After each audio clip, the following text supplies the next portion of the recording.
Alhamdulillahi Rabbil Alamin, wa bihi nasta'in, wa la udwana illa ala zalimin.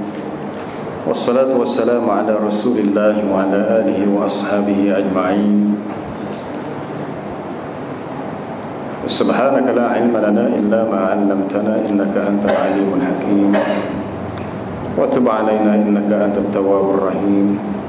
Rabbi shrah li sadri wa yassir li amri wahlul 'uqdatam min lisani yafqahu qawli. Allahumma faqihna fid din wa 'allimna at-ta'wil. Allahumma anfa'na bima 'allamtana wa 'allimna ma yanfa'una. Allahumma arzuqna 'ilma. Amma ba'd.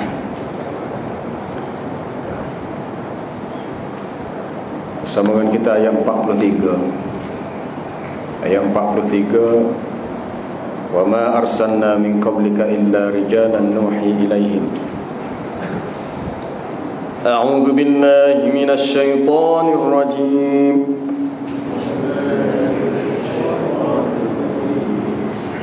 Bismillahirrahmanirrahim. Wa ma arsalna min qablika illa rijalan nuhi ilaihim.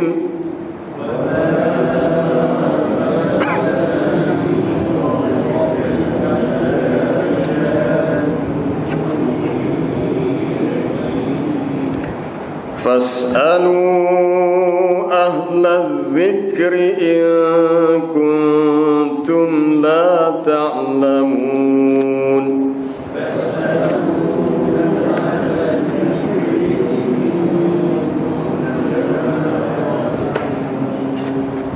Bil bayyinati waz zubur wa anzalna ilayka adh-dhikra litubayyina lin-nasi ma nuzzila ilayhim wa la'allahum yatafakkarun.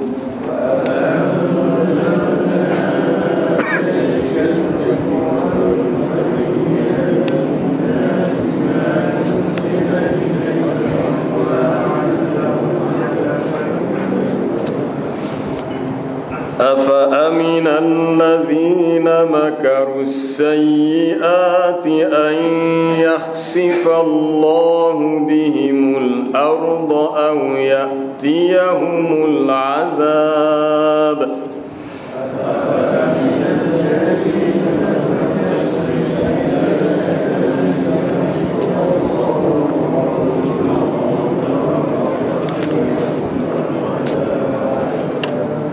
يأتيهم العذاب من حيث لا يشعرون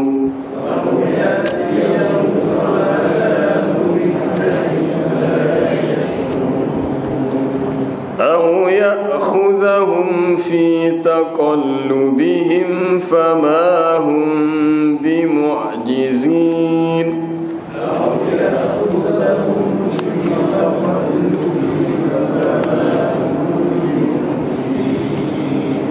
أو يأخذهم على تخوف فإن ربكم لرؤوف رحيم.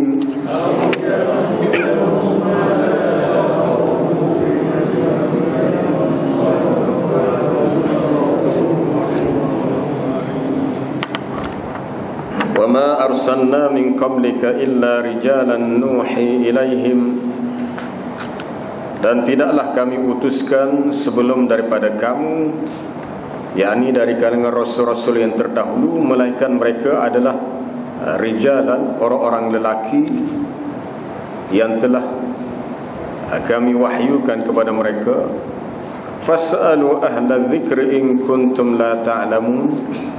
Maka tanyalah kepada orang yang mengetahui, maksudnya ahlul kitab, bahawasanya yang diutuskan kepada manusia terdahulu Rasul itu juga dari kalangan manusia, sekiranya kamu tidak mengetahuinya. Di mana Rasul itu membawa al-bayyinat bil-bayyinati waz-zubur, dengan membawa keterangan, bukti, hujjah, dalil, dan juga kitab-kitab. Az-zubur, kitab-kitab. Wa anzalna ilaika dzikr litubayyana lin-nasi ma nuzila ilaihim wa la'allahum yatafakkarun. Dan kami turunkan kepada engkau ya Muhammad az-zikra, yakni Al-Quran, untuk engkau jelaskan kepada manusia apa yang diturunkan kepada mereka.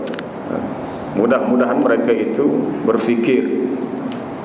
Afa aminal ladzina makarus sayyi'at, adakah orang-orang yang membuat perancangan untuk mengadakan sayyi'at, yakni kejahatan, merasa amina, merasa aman, yakni merasa tidak takut bahawa mereka itu akan dibenamkan oleh Allah ke dalam bumi, atau ditelan oleh bumi, ataupun datang kepada mereka azab daripada arah yang tidak mereka sedari, au ya'khudhahum, ataupun Allah Ta'ala menghukum mereka, menyiksa mereka semasa mereka berada fi taqallubihim, dalam perjalanan mereka, urusan kerja mereka, padahal mereka tidak dapat melepaskan diri daripada panasan itu.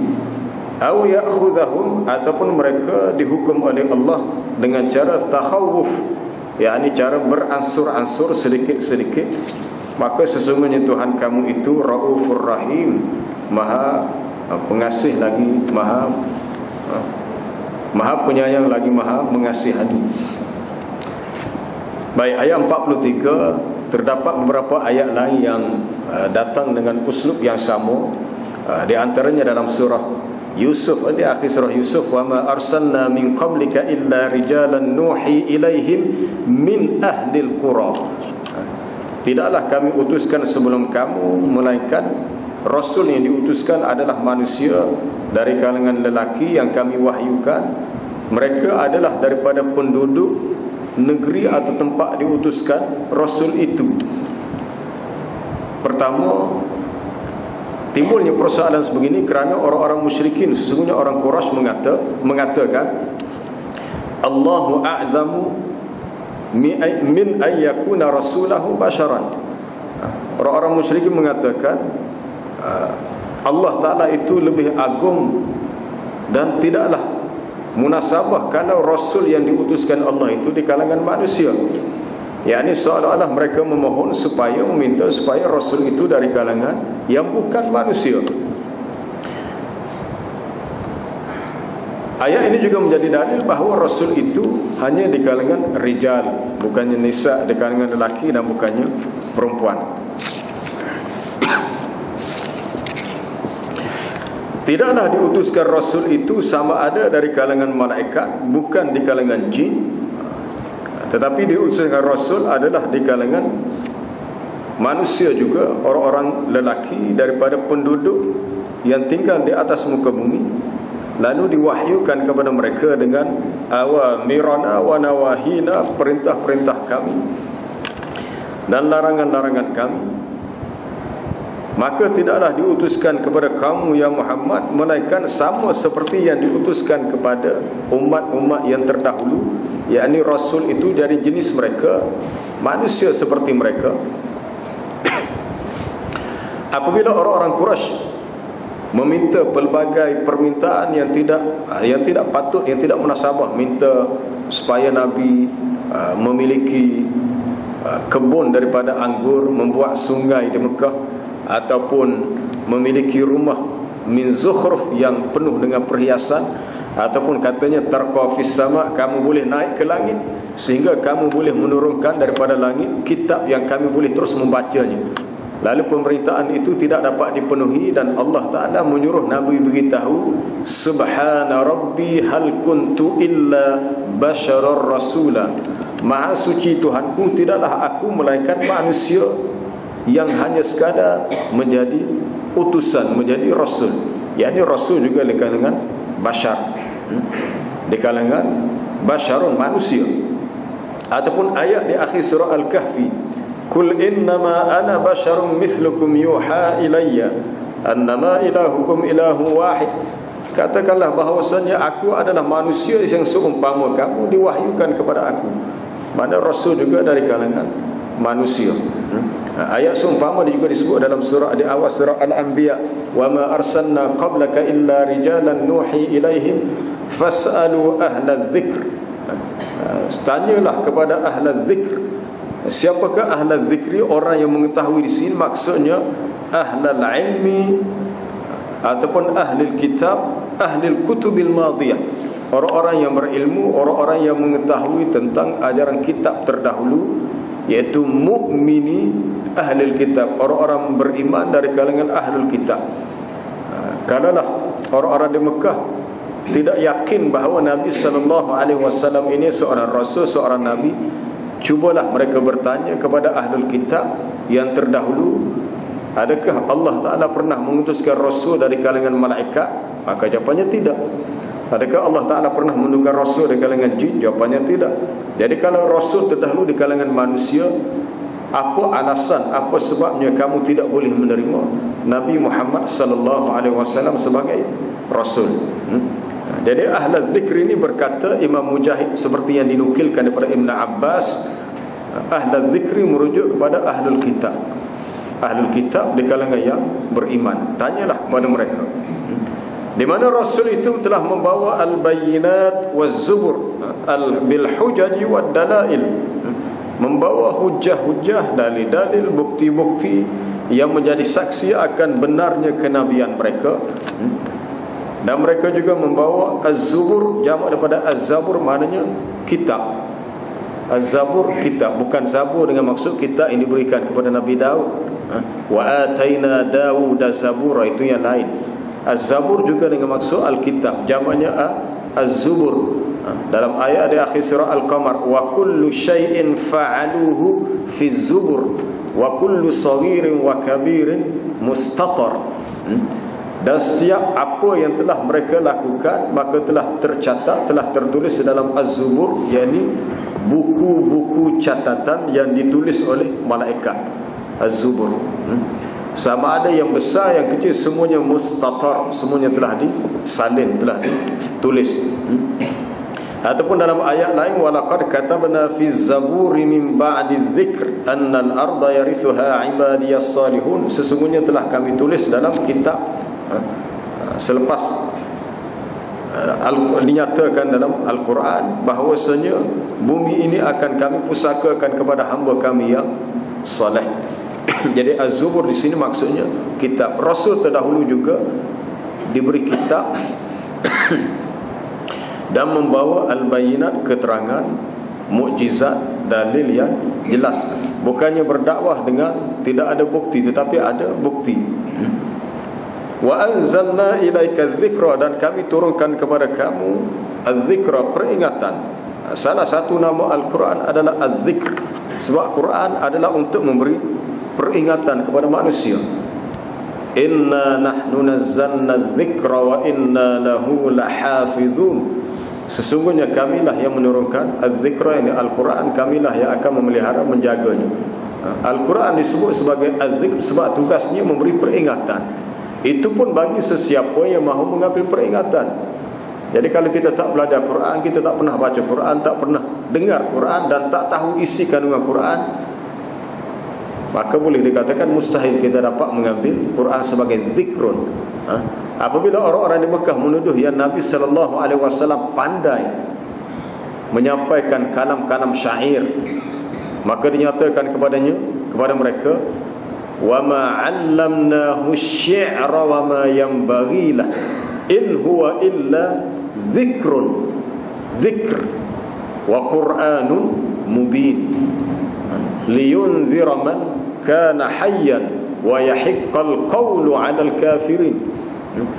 Tidaklah kami mengajar kepada Muhammad itu asy-syi'ra, kalam syair, dan tidak sepatutnya bagi dia untuk menyampaikan kalam-kalam syair, kerana tidaklah Quran itu melainkan sebuah peringatan, zikr, dan ia adalah suatu bacaan yang nyata, yang jelas untuk diberi peringatan kepada orang yang hayyan, hidup. Hidup sama ada hidup jasadnya ataupun hidup hatinya, dua-dua sekali. sekaligus memberi kepastian bahawa kalimah azab itu akan menimpa orang yang kafir. Quran itu datang dalam bentuk zikr, sebagai peringatan.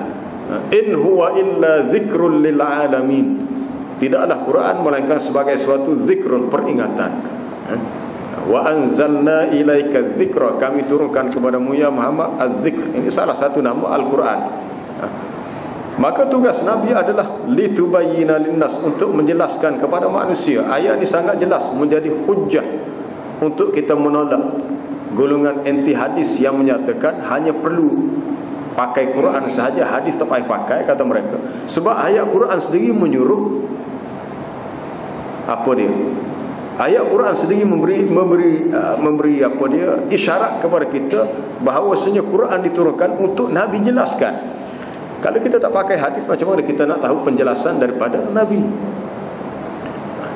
Sebab Quran diturunkan untuk Nabi jelaskan. Jadi kalau tidak terima hadis, macam mana kita nak tahu penjelasan Nabi terhadap Al-Quran? Sebab tugas Nabi adalah litubayyina linnas ma nuzila ilaihim, untuk dia jelaskan kepada manusia apa yang diturunkan kepada mereka. Yang ini kalau Nabi tak bacakan kepada mereka Al-Quran, tidak mentafsirkan, menjelaskan, manusia tidak akan tahu apa-apa daripada ajaran Alkitab. Baik, sekalipun para sahabat ini semua berbahasa Arab, yang dalam kalangan penduduk di Jaziratul Arab, dan mereka memahami bahasa Arab, bukan semua mereka faham apa yang Allah kehendaki dalam ayat itu. Al-Imam Al-Qurtubi dalam tafsirnya menyatakan ayat ini menunjukkan bahawasanya Nabi SAW menjadi mubayyin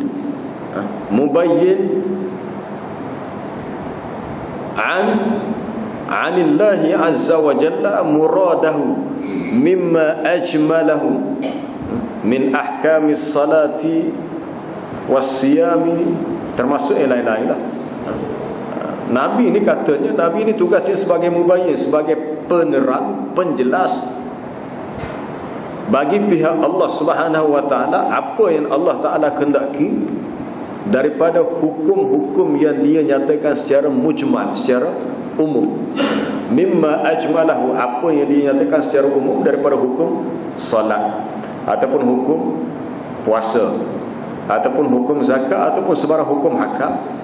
Jadi tugas Nabi adalah untuk memberikan penjelasan tibyan ataupun tabyin, supaya lebih jelas dan lebih diketahui satu persatu. Sebab kita bertemu dalam Quran banyak ayat-ayat yang terlalu umum. Dalam perintah salat, inna salata kanat 'alal mu'minina kitaban mawquta, sesungguhnya salat adalah kefarduan yang telah ditentukan waktunya. Al-Quran hanya menyebut ditentukan waktunya, tapi tak tahu perincian bermulanya bila, berakhirnya bila. Maka kita tidak akan mengetahui sebab tak dinyatakan dalam Quran, tetapi ada dalam hadis Nabi SAW. Dalam riwayat Muslim, hadis Abdullah bin Amr juga daripada Amr bin Abbas, berhubung dengan waktu salat, mawaqit as-salat, bahawa bermulanya subuh sekian-sekian waktu, berakhirnya sekian, zuhurnya sekian, berakhirnya sekian. Tetapi dalam Quran tak dinyatakan. Begitu juga dengan harta zakat, kita tidak tahu berapa kadarnya, apa nisabnya, apa syaratnya, apa harta yang dikenakan zakat. Sebab Al-Quran tidak memperincikannya, tetapi ada dijelaskan dalam sunnah Nabi SAW akan hukum hakam demikian. Bahkan dalam bab salat, Nabi SAW menyatakan dalam hadis yang sahih, dalam riwayat Malik Al-Huwairith, sallu kama ra'aitumuni usalli, kamu salat, kamu tunaikanlah salat sebagaimana kamu lihat aku salat. Ataupun dalam ibadat haji, khuzu anni manasikakum, kamu ambillah daripadaku akan ibadat-ibadat haji kamu. Maka perlu kepada perincian penjelasan daripada Nabi, sama ada sahabat mengkhabarkan yang Nabi ada menyatakan begini, ataupun Nabi ada berbuat begitu. Maka sebagai penjelasan bagi hukum yang mujmal, yang umum dalam Al-Quran, untuk dijelaskan kepada manusia apa yang diturunkan kepada mereka. Kalau Nabi SAW tidak menjelaskan, bermakna dia tidak melaksanakan tugas yang telah diamanahkan kepadanya, dan ini adalah mustahil. Adalah mustahil bagi Nabi SAW tidak menjelaskan. Apa yang dijelaskan itulah agama. Apa yang Nabi tak beritahu tentang agama, maka tidak ada dalam agama. Apabila Nabi tak beritahu dalam urusan agama begitu dan begini, bermakna perkara itu tidak ada dalam agama. Apabila salat itu diwajibkan hanya 5 waktu, maka 5 waktu, tidak ada lagi yang lain kecuali yang 5 itu sahaja. Yang lain-lain yang sunat. Sama juga salat yang sunat. Yang sunat adalah apa yang telah diajar oleh Nabi bahawa ini salat sunat. Kalau kita nak mereka-reka sendiri salat sunat kita yang tidak dijelaskan oleh Nabi sallallahu alaihi wasallam, maka itu suatu kesalahan sebab melakukan perkara yang bid'ah dalam agama, iaitu mereka cipta suatu salat sunat tersendiri. Maka itu tidak dibenarkan sebab sudah terkeluar daripada apa yang dijelaskan oleh baginda. Apa hak Nabi hoyak itulah agama. Apa yang tak diberitahu, maka ia bukan urusan agama. Tetapi berbalik kepada urusan dunia. Dalam urusan dunia, selagi tidak melanggar hukum hukum halal haram, boleh ke tak boleh, maka kita boleh buat. Dalam urusan bagaimana kita berpakaian, dalam urusan bagaimana kita melaksanakan urusan pertanian, urusan penternakan, maka itu terpulang kepada kita dari sudut pendekatannya.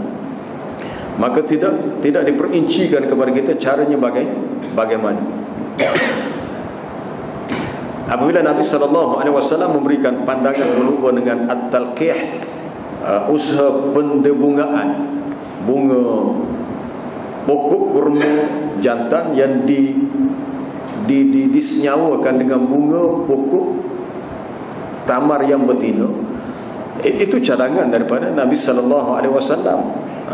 Kerana sahabat melakukan begitu, tetapi Nabi mengatakan tak payah buat, tak apa.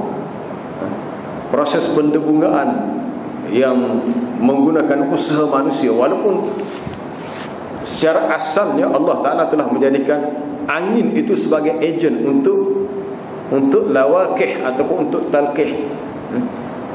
Wa arsalna ar-riyaha lawaqiha fa anzalna minas sama'i ma'an fa asqainakum. Kami yang menghantar angin sebagai proses pendebungaan. Lalu Nabi memberi cadangan, tak perlulah kamu bersusah payah untuk mendebungakan antara benih jantan dengan betina pokok kurma. Tapi bila sahabat tidak buat, sebab dia ingat Nabi beritahu ni atas wahyu, itu urusan dunia, urusan pertanian.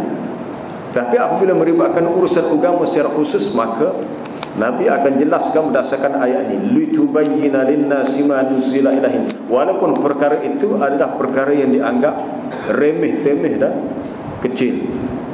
Sebagaimana kata Abu Dzar Al-Ghifari apabila ditanya oleh seorang lelaki yang musyrik dengan tujuan untuk mempersendakan, dia kata, adakah Nabi kamu mengajar kepada kamu al-khira'ah, urusan apa dia, membersihkan diri daripada selepas kita selesai qada hajat, buang air besar, buang air kecil. Lalu kata Abu Dzar, ya betul, dia kata dia ajar kepada kami, bahawa dia mengajar kepada kami, janganlah Allah nastanjia, janganlah kami beristinja, maksud membersihkan tempat keluar najis dengan birajiya'in wala 'idham, tidak boleh menggunakan sama ada tulang ataupun benda yang kotor, ataupun Allah nastaqbilal qiblah, kita tidak boleh menghadap kiblat, sama ada bibaulin au ghaid, ketika buang air kecil atau buang air besar. Maknanya urusannya sebegitu pun Nabi ajar, sebab dia termasuk urusan agama. Dia termasuk urusan agama, dan termasuk dalam tugas Nabi yang dinyatakan dalam ayat litubayyina lin-nasi ma nuzila ilaihim, untuk engkau jelaskan kepada manusia apa yang diturunkan kepada mereka minas syara'i wal ahkam wal halal wal haram,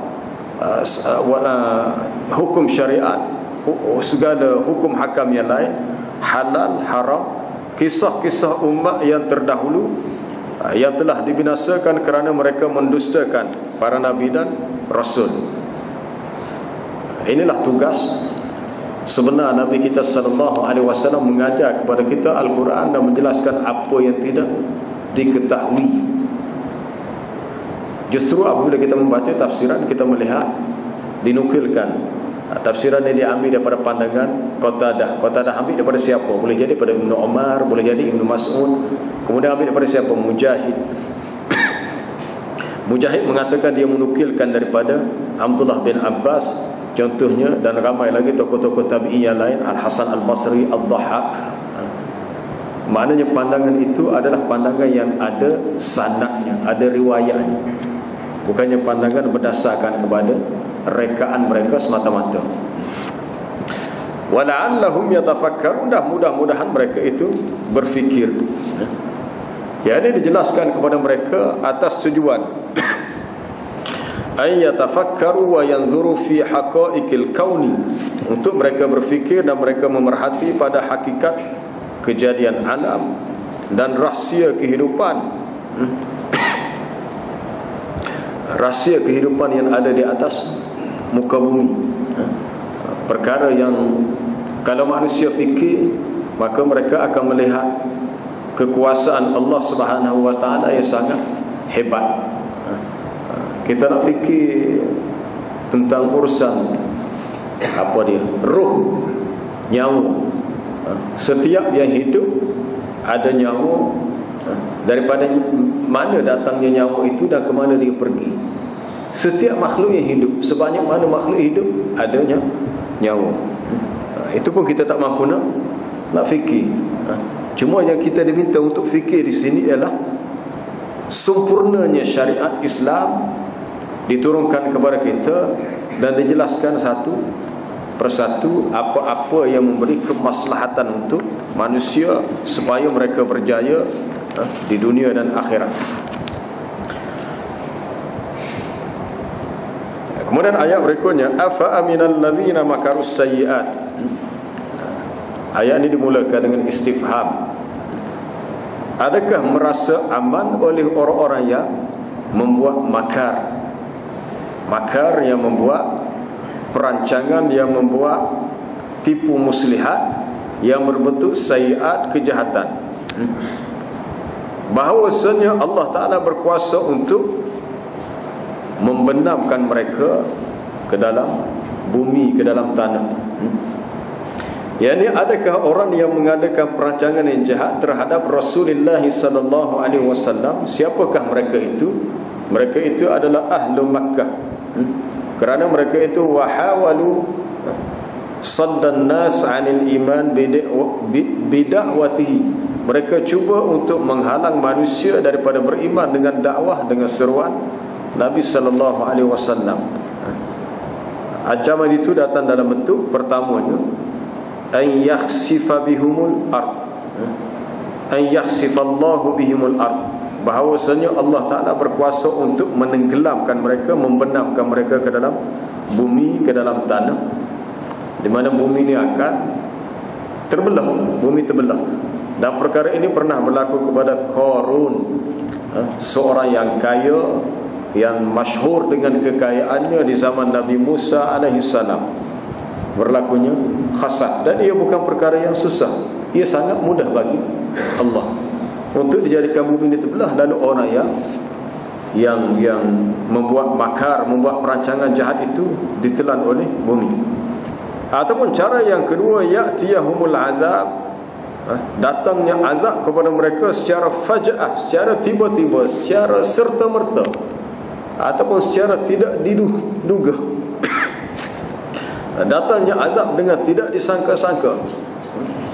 Janganlah kita merasa selesa dan leka, lalu kita mengatakan kita duduk di Malaysia ni kita aman. Tempat kita mungkin tak, kita kata tak berlaku ribut taufan. Ribut taufan yang pernah berlaku di Filipina, berlaku di negara lain. Ataupun kita kata kita mungkin selamat daripada ancaman gempa bumi sebab tempat kita tidak ada gunung berapi dan tidak berlaku tsunami. Kita yang kata begitu, kita yang merasa begitu. Tetapi Allah Subhanahu wa taala berkuasa untuk mendatangkan apa sahaja bentuk musibah kepada manusia secara tiba-tiba dalam keadaan min haitsu la yash'urun, mereka tidak sedar, mereka tidak sangka itu yang berlaku kepada mereka.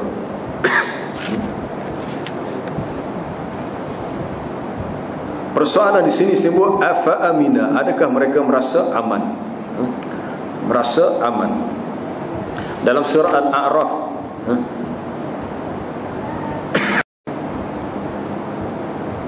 afa amina ahlul qura afa amina ahlul qura an ya'tiyahum ba'suna bayatan wa hum naimun aw amina ahlul qura an ya'tiyahum ba'suna duhan wa hum yal'abun. Adakah penduduk kampung itu merasa aman?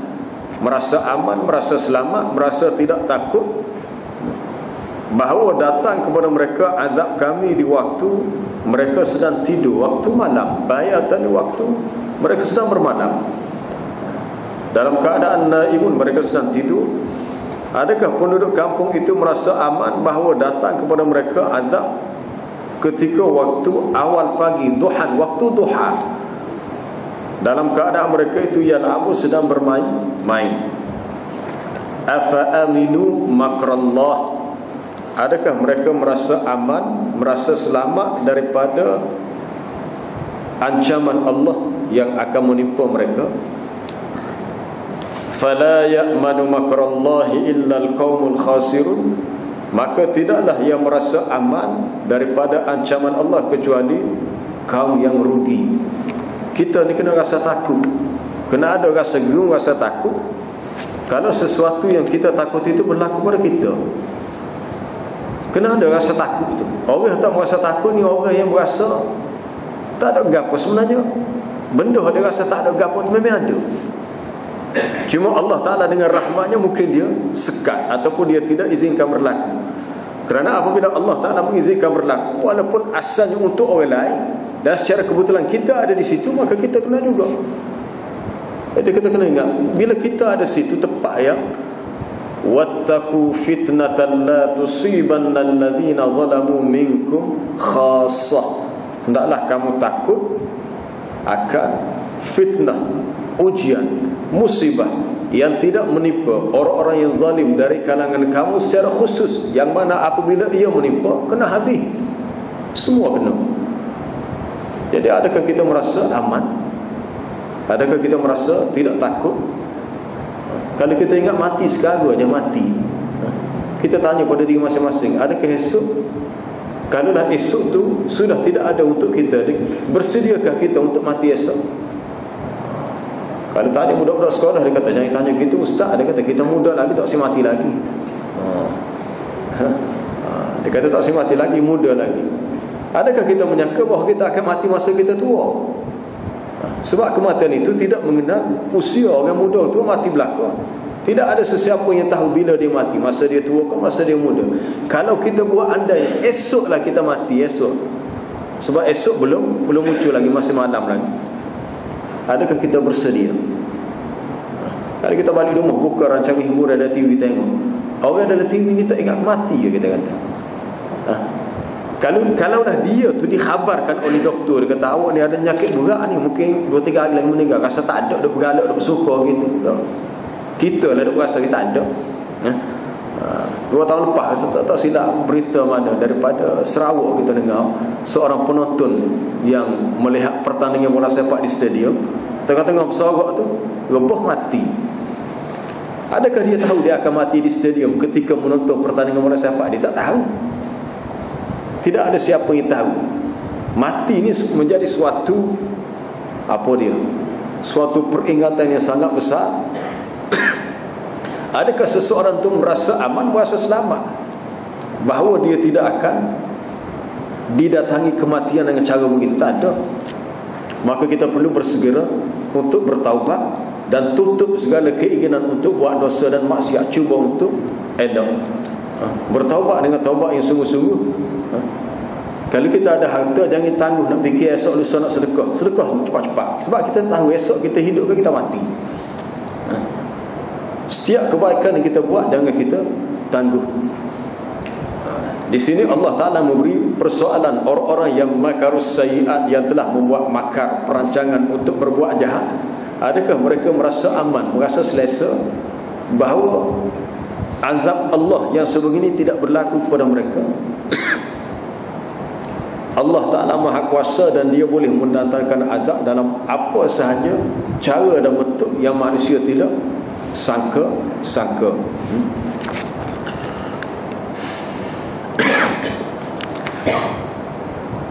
Aw ya'khudhahum fi taqallubihim fama hum bimu'jizin. Itu yang ketiga. Ataupun ya'khudhahum fi taqallubihim fil laili wan nahar. Aw fi asfarihim wa matajirihim wa ishtighalihim fil ma'ayish. Ya, ini mereka dikenakan hukuman, dikenakan azab, dikenakan siksaan ketika dalam perjalanan mereka di waktu malam, di waktu siang. Taqallub ni kalau bahasa Kelantan kita penuh gimai-gimai, sibuk gi situ gi sini, sibuk dengan urusan kerja. Taqallub. Allah Ta'ala mengingatkan kepada kita dalam satu ayat di akhir surah Ali Imran, la yaghurrannaka taqallubul ladzina kafaru fil bilad mata'un qalilun thumma ma'wahum jahannam wa bi'sal mihad. Janganlah kamu tertipu, terpedaya dengan taqallub. Usaha kerja orang kafir duk gimai-gimai dalam negeri kerana mencari kehidupan, mencari rezeki. Walaupun mereka mencapai kemajuan dari sudut kebendaan dunia, yang mereka dapat itu hanyalah mata'un qalilun, kesenangan yang sedikit. Makna nikmat yang sikit je berbanding dengan nikmat di akhirat yang Allah Ta'ala sediakan untuk orang yang beriman. Summa ma'wahum jahannam, kemudian tempat kesudahan mereka adalah neraka jahannam. Jadi kalau kita melihat mereka ni lebih maju, lebih hebat, janganlah kita tertipu. Kita nak juga maju, tetapi mengikut acuan bentuk kita sendiri. Bukan kemajuan yang melekakan, tetapi kemajuan yang menjadikan kita semakin dekat dengan Allah dan patuh kepada ajaran-ajaran agama. Ni sementara kita nak maju, kita ikut tu apa orang kafir buat dan kita langgar hukum halal haram atas nama mengejar kemajuan. Peringatan itu telah diberikan oleh Allah, la yaghurrannaka taqallubul ladzina kafaru fil bilad. Taqallub, dan perkataan taqallub disebut di sini, au ya'khudhahum fi taqallubihim, ataupun Allah Ta'ala akan menyeksa, menghukum mereka. Akhadha ya'khudhu ini dalam bentuk asalnya, maksud akhadha ya'khudhu ini ambil. Tetapi apabila dia mari dalam bentuk hukuman, ia dengan maksud siksaan. Akhadha ya'khudhu bukan maksud ambil, mengenakan siksaan dengan cara yang apa, kalau kita kata bahasa Kelantan kata senjuh. Apa senjuh? Dengan sentak, engkau ambil dengan cepat. Tidak kata dengan selu-selu apa-apa, ambil dengan senjuh gitu. Sakitlah. Kalau benda hak sepatutnya boleh ambil selu-selu, kita tak rasa sakit, tapi kalau senjuh nak kuat. Maka kalau sepatu, kita kata kalau kain sepatu tak soyok, jadi soyok. Seperti orang kata kalau menarik apa dia rambut daripada tepung, tepung tidak berat. Itu akhadha ya'khudhu. Apabila Nabi SAW menyatakan hukuman bagi orang yang zalim, innallaha la yumli lidh-dhalim idza akhadhahu lam yuflithu. Sesungguhnya Allah Ta'ala memberi tangguh untuk hukuman bagi orang yang zalim, tetapi apabila dia mengambilnya, maksud ambil ni dijatuhkan hukuman azab, maka tidak akan terlepas penuh. Lalu dia membaca ayat dalam surah Hud, wa kadzalika akhdhu rabbika idza akhadhal qura wa hiya zalimah inna akhdahu alimun syadid. Demikianlah hukuman Tuhan kamu apabila dia menghukum penduduk sesebuah negeri, sesungguhnya hukuman Allah Ta'ala itu sangat pedih lagi, berat dahsyat. Hukuman siksa azab tu dia mari dalam bentuk perkataan akhadha, akhzu, ambil dengan maksud ambil dengan sakit lah, dengan sentak, ataupun dengan kita panggil dengan senjuh tadi, senjuh dengan kuat. Au ya'khudhahum fi taqallubihim. Kemudian disebut sekali lagi au ya'khudhahum ala takhawufin. Yang pertama au ya'khudhahum fi taqallubihim, mereka dikenakan hukuman dengan begini ketika dalam perjalanan mereka, sama ada pada waktu malam, pada waktu siang, sama ada di tempat perjalanan, tempat perniagaan. Termasuk taqallub di sini fi matajirihim, tempat perniagaan. Dan sibuknya mereka istighaluhum fil ma'ayish, dengan urusan-urusan kehidupan, ataupun kesibukan yang melekakan, al-ashghal al-malhiyah, fama hum bimu'jizin. Dan tidaklah mereka itu dapat melemahkan Allah. Maksud melemahkan Allah, mereka tidak mampu untuk melawan azab seksa yang menimpa. Kalau kena dah. Mana nak lawan, nak sekat, nak tahan, tidak boleh. Bermaksud mereka itu tidak dapat terlepas. Mereka tidak akan terlepas daripadanya. Kemudian yang keempat, au ya'khudhahum ala takhawufin, ataupun mereka dikenakan hukuman dengan cara beransur-ansur. Dalam tafsir ada dua sini. Takhawuf dengan mana tanakus, sikit-sikit, berkurangan sikit-sikit. Ataupun takhawuf juga dengan maksud fi hali khawfihim, dalam keadaan mereka takut bahawa mereka akan dibinasakan oleh Allah.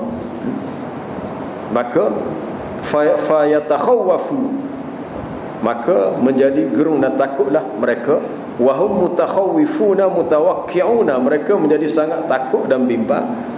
Sebab orang yang takut apabila dia menerima azab itu terasa lebih sakit, terasa lebih sakit. Sebab tu kalau kita takut sesuatu, kita minta kepada Allah, hilangkanlah ketakutan daripada kami.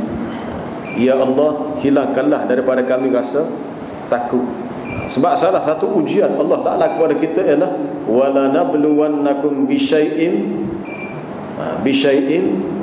minal khawf wal ju' wa naqsim minal amwali wal anfusi wath thamarat. Kami pasti akan menguji kamu dengan sesuatu daripada khauf, perasaan takut, al-ju', rasa lapar, kekurangan sama ada harta benda dan jiwa raga. Yang pertama sekali ujian dalam bentuk takut. Dalam bentuk takut. Bila kita membaca berita dalam akhbar, banyak kes-kes kemalangan yang menggerunkan, kemalangan ngeri. Kadang-kadang kereta terbabak, orang pergi jalan ni duk beli kedai pergi jalan, mati dia naga kereta. Timbul rasa gerung yang amat sangat, rasa takut. Maka kita memohon kepada Allah supaya perkara yang buruk itu tidak berlaku kepada kita dan dibuang rasa ketakutan. Kalau ada rasa takut, kita tidak dapat melalui kehidupan dengan sempurna.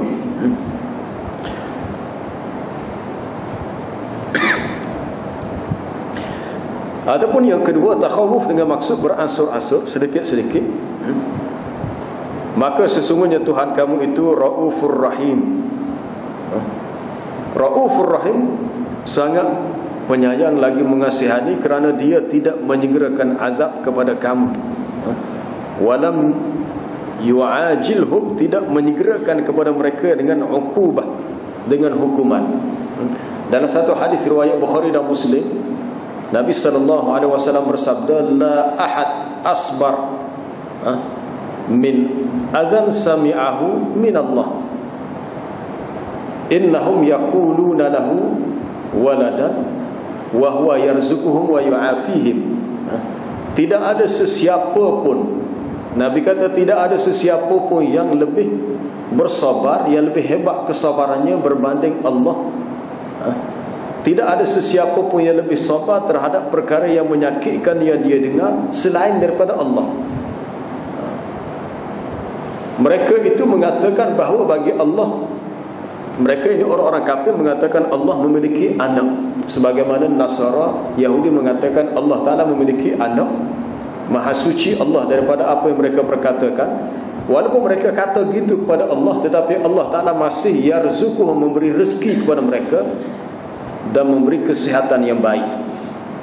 Kalaulah Allah Ta'ala itu tidak sabar dan segera membalas tindakan orang kafir tadi, maka habislah mereka.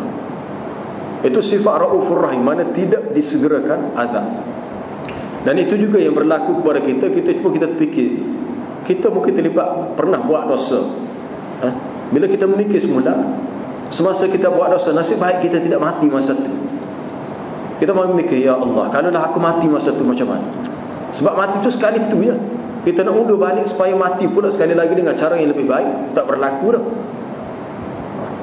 Kalau kita ni masuk masuk apa-apa pertandingan, tiba-tiba kita kalah, kita boleh tepat kedua ketiga, maka pengajar kata jangan bersedih, cuba lagi. Dia kata cuba lagi, tanya lagi lain kali. Tapi soal hidup mati ni tak ada cuba lagi, dia mati tak ada dah. Tak ada kata orang tak apa cuba lagi nanti mati semula, tak ada dah mati semula, mati sekali tu. Allah Ta'ala mengkhabarkan nikmat ahli syurga. Dalam syurga, la yazuquna fiha al-mauta illa al-mautatal ula. Mereka tidak merasai dalam syurga kematian kecuali mati yang pertama di dunia. Sekali itu yang mati. Tetapi Allah Ta'ala ni Maha Pengasih, Maha Penyayang. Walaupun kita buat dosa, Dia tidak mematikan kita masa buat dosa. Tapi kalau Dia takdirkan masih buat dosa, belah mana? Allahu Akbar. Geram kalau mahu mikir, takut rasa. Sebab tu inilah kasih sayang Allah Ta'ala kepada kita. Dan kalau kita mengingati perkara ini, maka boleh memberi suatu motivasi kepada kita untuk kita sentiasa untuk sentiasa kita berada di atas jalan ketaatan dan meninggalkan apa-apa sahaja dosa dan perkara maksiat, perkara mungkar. Dan ketahuilah Allah Ta'ala itu Raufur Rahim. Raufur Rahim, Dia tidak menyegerakan hukuman. Fataraka lahum waqtan, lalu Dia membiarkan untuk mereka satu waktu waktu di mana mereka itu boleh membetulkan kesilapan mereka dan boleh memperbaiki keadaan mereka. Lalu kita ni masih hidup di tanda Allah Ta'ala masih kasih sayang kepada kita, supaya kita berfikir dan kita mengambil kesempatan yang ada untuk kita bertaubat. Jangan ditangguhkan, jangan tunggu dia sabar masa terlepas tadi buat apa dah. Wallahu a'lam. Subhanakallah wa bihamdika asyhadu an la ilaha illa anta astaghfiruka